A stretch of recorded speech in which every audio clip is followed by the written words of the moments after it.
Welcome, everyone. So I thought today that I would share an important energy work concept with you.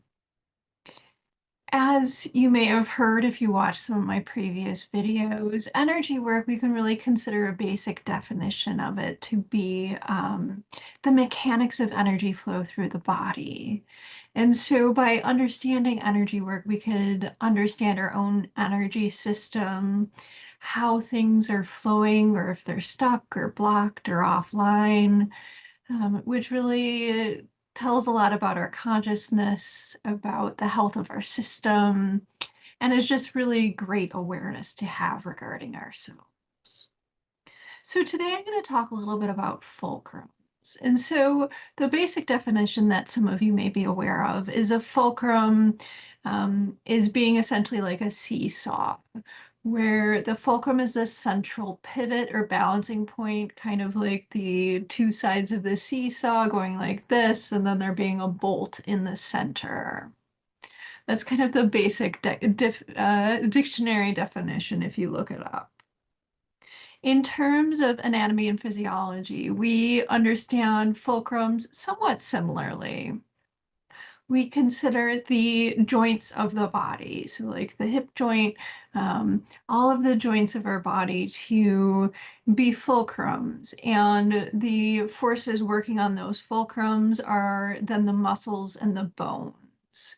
And so we can consider the joints to be essentially a pivot point upon which muscle and bone are acting upon those structures, basically so we can move. And so this is really important for energy work because one of the places where energy gets most readily blocked in the body is in the crevices of the body, essentially the joints of the body. And so I'm going to introduce you to a third definition of fulcrums that I learned in my time doing zero balancing. So it's a little bit of an offshoot of that. Um, Zero balancing is a modality created by Fritz Smith, who is one of my teachers, who has since passed, but he came to this idea of a protocol that incorporated his osteopathic background and understandings, as well as Chinese medicine understandings, to be able to work with the energetics of bone. And so there is especially a consideration for how energy moved through the joints and sort of crevices of the body, as well as in understanding of the deeper reservoirs of energy going through the body. So in Chinese medicine and other energetic understandings, energy has sort of layers or densities to it, and our ancestral energies, the energy having to do with our essence, very much relates to the bone energies of our bodies or our bones. And so in zero balancing, what you would do specifically would be to introduce a fulcrum with your hands, essentially to introduce a pressure point into the body for the body to recognize as a sudden impulse and then to sort of take in, acknowledge, and to reorganize around. And so what this means is that essentially pressure points or acupuncture points might go through movement of the hips in one way or another, or putting in specific pressure points to the back of the ribs to get the body to sort of wake up and reorganize its energy a bit. And so that is an important definition of fulcrum, is this central point upon which our energy revolves. And this is important for a lot of different reasons. The first is that if you are an energy worker, spiritual healer, or anything like that, body worker of any kind, the idea of introducing fulcrums to the body, of introducing a bit of stimulus to see how the body reorganizes around gravity, around energy, around that particular stimulus is a very important consideration because a lot of people who are coming to us as practitioners have disorganized energy systems and musculoskeletal systems that are not operating to the best degree. We tend to organize around dysfunction, and we tend to compound that over time. For example, if we have a bad knee, what will tend to happen is that we will favor our other knee, our other leg. So it will start doing 60, 70, 80, 90% of the work, further weakening the other knee until eventually something like knee surgery is necessary. If somebody, some people will need knee surgery, anyways, but if somebody can kind of get in there and correct the sort of imbalance leg to leg, knee to knee with enough time, that surgery may not be necessary, or the body can learn to reorganize its gravity, reorganize its energy, reorganize its tissues, all of those fulcrums of the body, so that things can operate in a better, healthier way. So one of the ways that I'd like to introduce fulcrums as something that everyone can consider, or the people who at least watch my videos may be able to consider, um, is that a fulcrum is a central point, like I mentioned, of our energy system, of our bodies, in which energy tends to collect, around which matter, energy, and spirit, all levels of our being, emotions, everything like that, tends to pivot. And so, what does this mean in simpler terms? It means that all of us in our bodies, in our energy systems, have places where we tend to store energy. Think of it as like a lint trap, or what we know about the appendix these days. It sort of collects and, has that sort of sense of gravity where it pulls energy into it. And so for those of us who are a little bit aware of ourselves, at least to the point where we can kind of notice physical pains in our body, but some of us may even be aware of the energy systems of our body.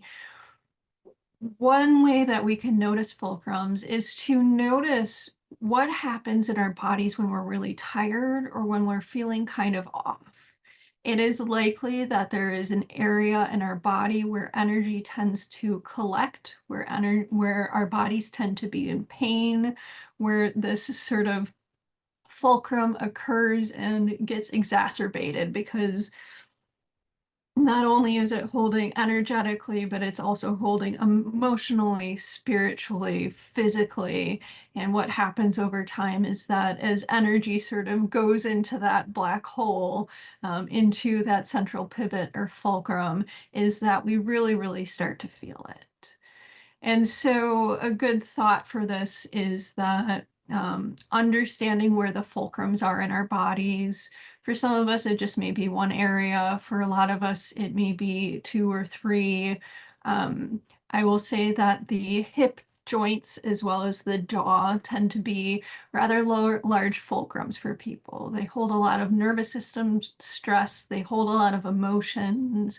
They hold a lot of kind of deep stuff existentially and otherwise that we don't really want to contend with. And they are also balancing points for the entire body physically. And so what that means is that physically, emotionally, energetically, spiritually, if we are out of balance in our upper body, it is likely our jaws are going to feel the impact of that. If we are out of balance in our lower bodies, our hip joints are likely to feel the impact of that. And to have considerable fulcrums there, or places in which our energy collects and organizes in our energy field. Another deeper way to consider fulcrums is that we can consider them to be verbal fulcrums. We can consider them to be beliefs or understandings regarding ourselves, typically understandings regarding our reality, regarding our identity and who we are, in which the large amount of our identity, our beliefs regarding ourselves and the world, operate around. So we have this sort of central pivot, which is that fulcrum, which is that belief regarding ourselves that we know to be true. And then we have all of these associated beliefs or understandings regarding reality that energetically collect around it, are pulled into its gravity, ways that we need to see reality and see ourselves, typically to our own detriment. For example, a very common fulcrum that people have on an identity level is I am unlovable. And so when somebody has that as a fulcrum within their energy system, what happens is that everything else operates around that because it's so heavy, has such density to it. It is the way that they see themselves, the way that they see reality. And so what happens when we have a belief like that is that everything else forms a constellation around it. And what happens is that we blind ourselves to ways in which that is not true, in which that is no longer true, and we notice or are hyper vigilant about ways in which we are proved right by people and by reality. Another big fulcrum for people, although there can be so many, has to do a lot with self-worth. And this will be common to so many of you, but we tend to notice the people who are speaking meanly about us, who say bad things regarding us, who are telling us that we're not worthwhile, we're not worthy. And we may blank out or not notice all of the compliments or positive stuff coming our way, or people telling us like, good job, you're doing great, all that sort of stuff. And so what can happen in spiritual healing, particularly spiritual healing that also addresses the body? Because we hold these things in our emotional field and our energy field in our bodies on a deep level, is that we can address those fulcrums. We can address those centralizing beliefs regarding ourselves and the world and break them down. And what happens when a fulcrum like that breaks down is that it has a dramatic effect. It may take some time to sort of ripple out for our body to organize or reorganize. One of my teachers used to call this disorganized reorganization when we have released something large from our system and our body and mind take a while to sort of recalibrate.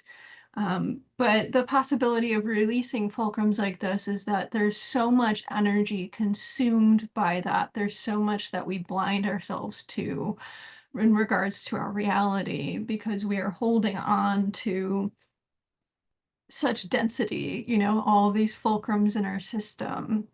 And so when we release those physical fulcrums, when we release those energetic fulcrums, those belief fulcrums, what can happen is that our system can reorganize around a healthier whole.